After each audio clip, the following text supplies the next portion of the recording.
What is happening, guys? Welcome along to another video. Just realised my hair is absolutely ridiculous. It's getting out of control. Anyway, just had a DM on Instagram from someone. By the way, it's at DJ Carl Thomas if you want to get involved. And they suggested that I should do a video all about sort of mixing and how to mix, which I figured was a pretty good idea. So if you've come here for a beat matching tutorial, this video is definitely not that. Today we're going to be focusing on specifically song structure and what is known as mixing phrases. I'm near enough home now, so let's get into it. So today I'm not really going to talk about beat matching simply because all CDJs now, or DJ software has one of these right here, which is a BPM counter. So as you can see, technology really has made beat matching a lot more efficient now. It's a lot quicker to do. When I started DJing, you had to do it by ear. So, hours were spent learning how to do it.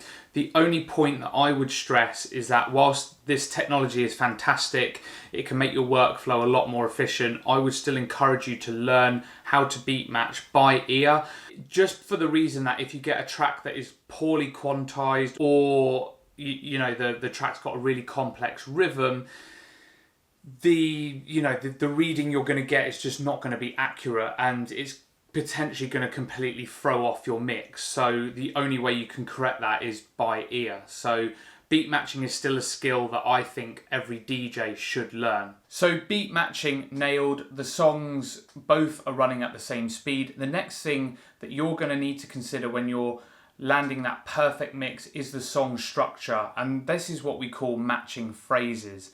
I'm going to explain this in a lot more detail with the help of some specialist equipment.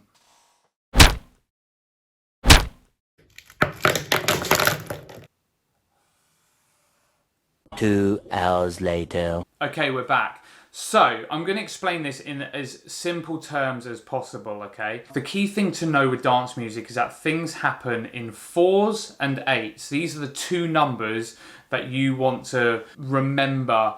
I've designed some highly scientific diagrams here to show you. So, here are 2 bars of music. There are 4 beats in a bar, okay? And this is how a musician would read 2 bars of music. The different notes. This is actually a really boring tune because there's like one note.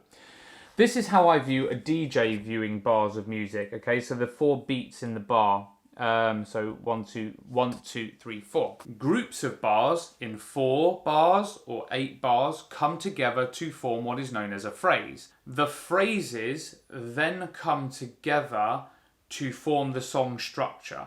So you could have a 16 bar intro, a 32 bar breakdown, an 8 bar verse, and so forth. Remember, it's always multiples of 4 and 8. Fact of the day for you, even Mozart wrote his tracks in 4 and 8 bar chunks. So now you know the difference between beats and bars and a little bit about phrases.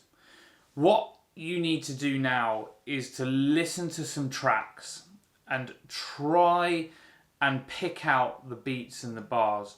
Practice is the only way in which you're going to get better at this, okay? So pick out a track, a house track's probably the easiest, and start by counting the beats. So 1, 2, 3, 4. 1, 2, 3. You're counting the beats there. Then take it a step further, start counting the bars. So 1, 2, 3, 4. 2, 2, 3, 4. 3, 2, 3, 4. 4, 2, 3, 4. They are counting the bars, all right? It's now time to start figuring out when phrases start and finish, okay? Now, usually phrases travel in pairs. So if it's a 4 bar phrase, they're normally repeated once, so it become like an 8 bar section. If it's an 8 bar phrase, it would normally travel as a 16 bar section, all right? And what you want to learn is when one phrase finishes and another one starts, okay? This is absolutely fundamental to placing your mixes into the right place. So how do we spot phrases? I mean, dance music is repetitive, it's just beats. Well, producers are usually quite helpful when it comes to this, because what they will normally do is they'll put a little marker when a new phrase starts in a tune. This can normally be by a little tweak of the drum beat. It could be a cymbal crash. It could be a vocalist sort of starting their verse. There's loads of little markers in which you can tell when a new phrase is starting. So when you're mixing in the club, always try to match phrases as best as possible. I know it's going to be quite hard to do all the time because, you know, I've known so many situations where I'm rushing out the door, I've downloaded a track, ready for that night, and I have no idea of the song structure. I do try and cover things up like that by using sort of loops and hot cues and all of that kind of stuff. But wherever possible, I'll always try and match the record's phrases. And the reason why is because you avoid vocal clashes. It makes musical sense. So the dance floor kind of has that energy and it won't disrupt the energy. I've got some more scientific diagrams here to show you what I mean, okay? So all of these tracks are beat matched, okay? So this track is beat matched with this one here. You can see here that the bars are out of line and so are the phrases. So the phrases are the big lines here. So what will happen if the bars and the phrases are out of line? Well, essentially the beats match, but you could, as I mentioned, you'll have a vocal clash. You could have the vocal of the second track starting while the first track is still playing, which is what you don't want. It just will not make musical sense. The second scenario could be you've got, again, you're perfectly beat matched, but the bars line up, which is a better scenario than this one here, but the phrases still don't match up, okay? So you want to try and avoid that as well. And then the final one is the perfect scenario, which is a nice, neat diagram where all of the track is beat matched, all of the bars line up, and all of the phrases line up perfectly.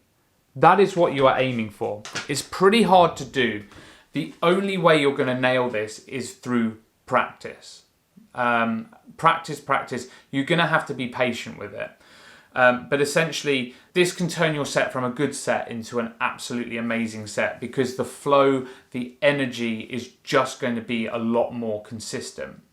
I'm going to show you an example now of a track so we can start to see those indicators of the different sort of phrases and when they start. Alright, so I'm on the computer here, got Spotify up. The track I'm going to use just to show you an example is called The Upside by Tempo Elektrik and MDB.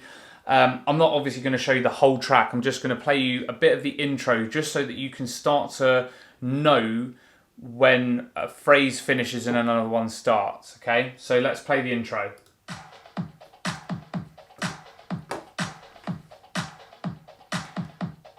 And it's important to know it's broken down into 8-bar phrases, this track.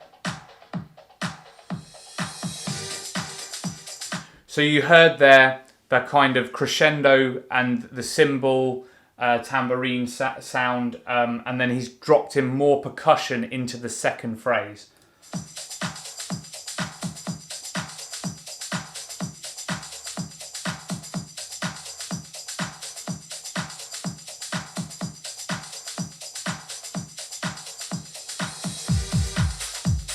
And then again, the next marker, all right, is when we're going into the third phrase, the kick has fully kind of been released. So ultimately, this is the kind of thing that you need to be looking out for when you're mixing, okay? When starting the mix, okay? You want to start the mix on a new bar and a new phrase.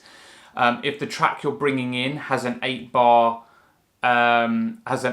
phrase, just like this one, then the mix is just going to make musical sense. It's going to sound buttery smooth, and it, you know, the dance floor won't be confused in any way. I'm not going to show you like mixes and stuff because there's millions of mixes, and to be fair, I'd rather give you the time to go off and practice. I hope this explanation has been useful for you. If you've got any questions, leave it in the comments. If you like this type of content, consider hitting the subscribe button, and I will see you in the next one.